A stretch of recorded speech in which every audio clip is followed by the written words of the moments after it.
Assalamualaikum warahmatullahi wabarakatuh. Salam sejahtera untuk kita semua.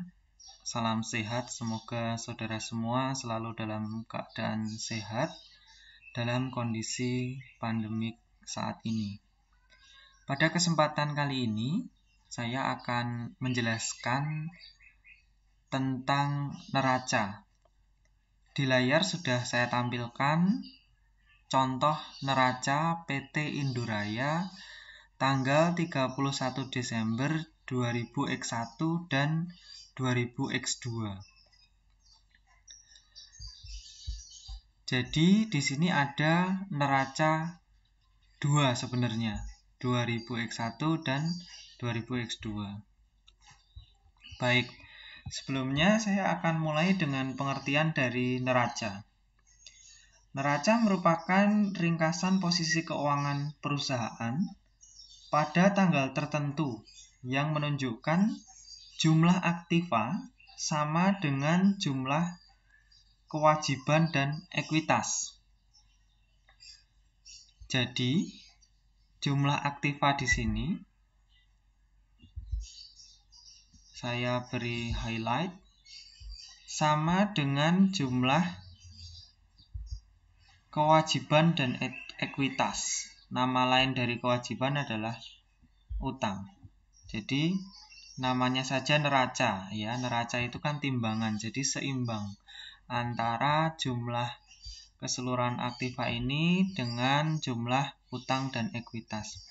Di tahun 2000X1 jumlahnya sama. Kemudian kita cek di tahun 2000X2. Di sini juga jumlahnya sama.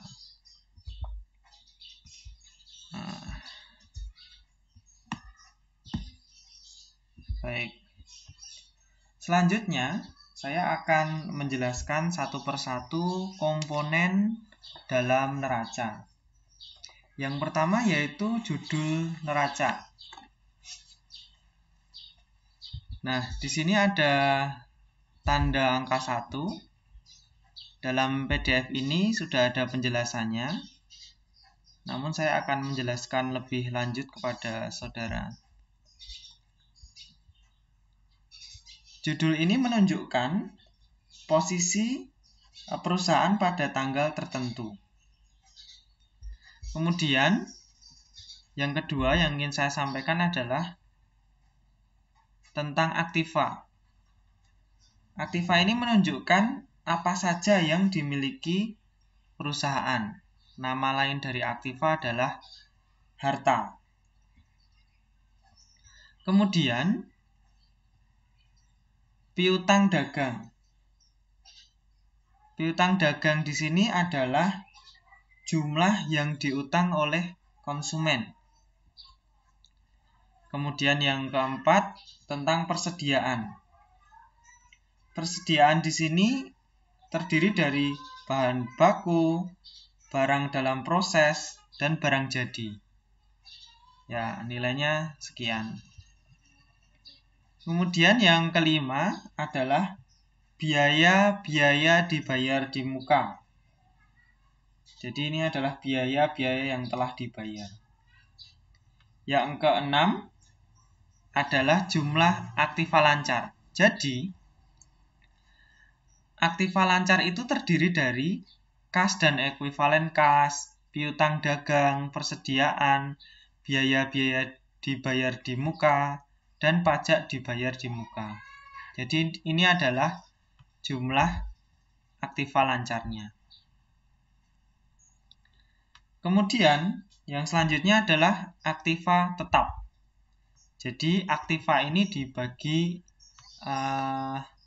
menjadi aktiva lancar dan aktiva tetap. Aktiva tetap di sini adalah jumlah awal yang dibayarkan untuk tanah, gedung, dan peralatan. Kemudian di sini ada akumulasi penyusutan.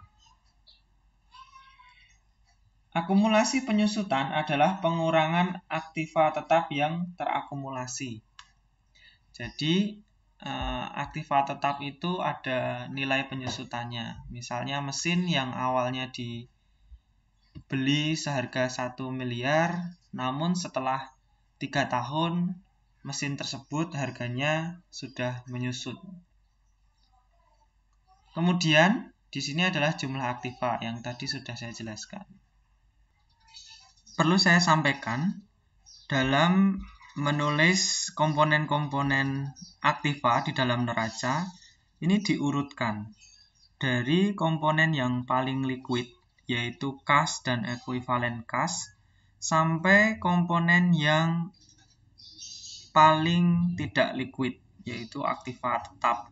Jadi penulisan ini diurutkan.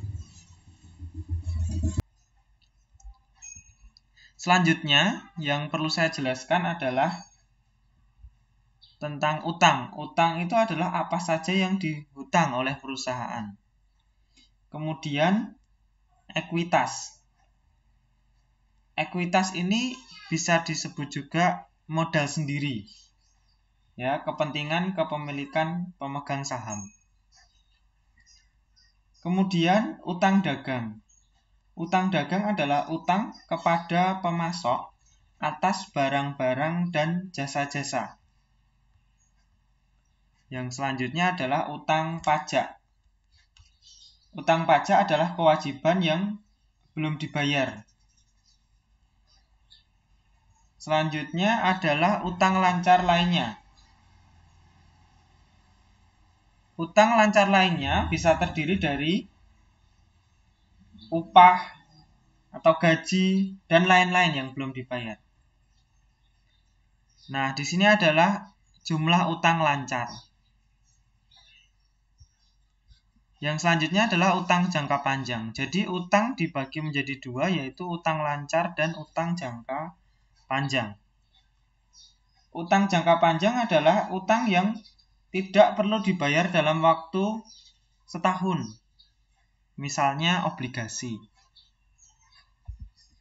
Kemudian komponen selanjutnya adalah ekuitas.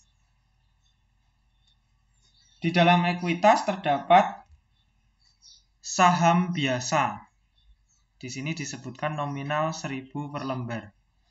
Nah, penjelasannya adalah jumlah awal yang diinvestasikan oleh pemegang saham di perusahaan. Kemudian, penjelasan selanjutnya adalah laba ditahan. Laba ditahan adalah laba yang ditahan atau diinvestasikan kembali di perusahaan. Dan yang terakhir adalah jumlah ekuitas. Jadi ini dijumlah, hasilnya adalah sekian.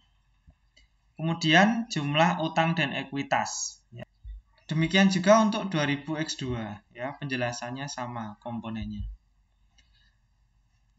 Kemudian saya ingin menjelaskan tentang laba rugi. Ini adalah laporan laba rugi PT Indoraya untuk tahun yang berakhir pada tanggal 31 Desember 2000X1 dan 2000X2. Nah, perbedaannya dengan neraca tadi, laporan laba rugi ini merupakan laporan selama satu periode waktu tertentu. Jadi kalau neraca itu adalah laporan pada tanggal tertentu, namun laporan laba rugi ini menunjukkan laporan selama satu periode waktu tertentu. Nah, di sini contohnya ada dua laporan laba rugi sebenarnya, yaitu untuk yang berakhir pada tanggal 31 Desember 2001 dan laporan laba rugi yang kedua yaitu yang berakhir pada tanggal 31 Desember 2000X2.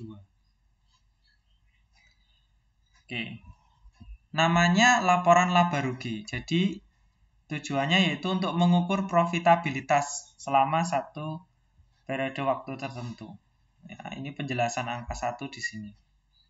Kemudian isinya adalah penjualan bersih semua kredit. Penjelasannya yaitu jumlah yang diterima atau piutang dari pelanggan. Kemudian harga pokok penjualan. Secara langsung dihubungkan dengan tingkat kegiatan operasional seperti upah, bahan baku, dan biaya overhead. Nah, penjualan bersih dikurangi HPP atau harga pokok penjualan, maka dihasilkan satu angka yang dinamai dengan laba kotor. Kemudian ada komponen lagi namanya biaya penjualan umum dan administrasi. Jumlahnya sekian. Jadi laba kotor dikurangi biaya penjualan umum dan administrasi, hasilnya adalah sekian. Ini adalah EBIT. EBIT adalah singkatan dari Earning Before Interest and Taxes. Bahasa Indonesianya, laba sebelum bunga dan pajak. EBIT ini bisa juga disebut sebagai laba operasional. Kemudian, jika EBIT itu dikurangi biaya bunga adalah biaya atas dana pinjaman, maka dihasilkan EBT atau laba sebelum pajak. Jadi I-nya hilang karena interest atau bunganya sudah dikeluarkan ya, sudah dikurangi. Jadi ini adalah EBT atau laba sebelum pajak. Kemudian di sini ada pajak. Jika EBT dikurangi pajak, maka dihasilkan EAT atau Earning After Taxes. Bahasa Indonesianya laba setelah pajak.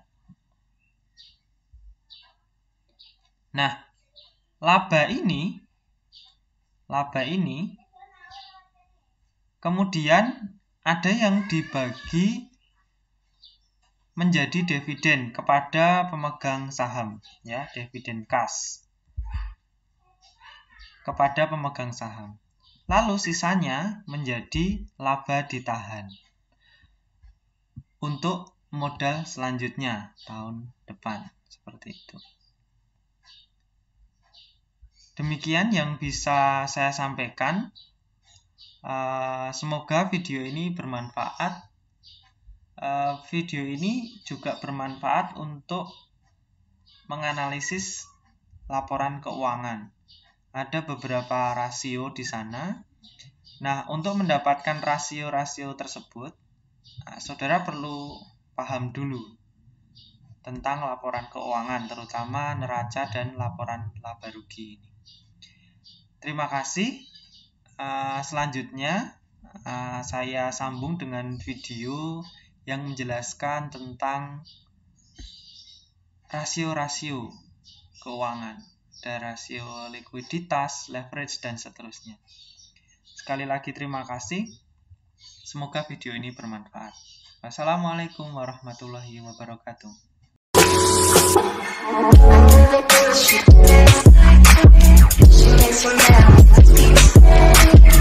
¿Cómo se llama?